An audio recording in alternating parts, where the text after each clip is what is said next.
కల్తీనేయిపై చర్చ సందర్భంగా రెండు కొండల అంశాన్ని ఏపీ అసెంబ్లీలో ప్రస్తావించారు టీడీపీ ఎమ్మెల్యే కూన రవికుమార్.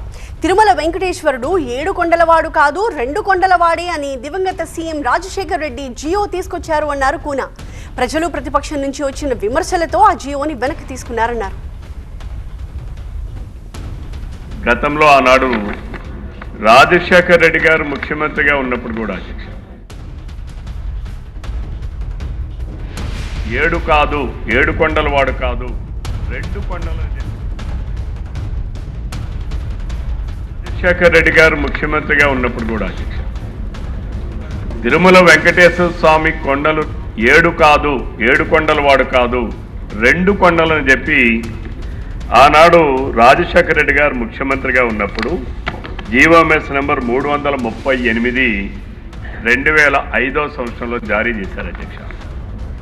దానిపైన ఆనాడు ప్రతిపక్షంలో ఉన్నటువంటి తెలుగుదేశం పార్టీ నాయకుడు చంద్రబాబు నాయుడు గారు అలాగే ఎన్నో హిందూ సంఘాలు అందరూ కూడా పోరాటాలు చేస్తే ఆయన చేసిన తప్పుని తెలుసుకొని ఆ రోజు ఆయన ఇచ్చినటువంటి జీవోల్ని మరలా 2007 సంవత్సరంలో వెనక్కి తీసుకున్నటువంటి సందర్భం అధ్యక్ష.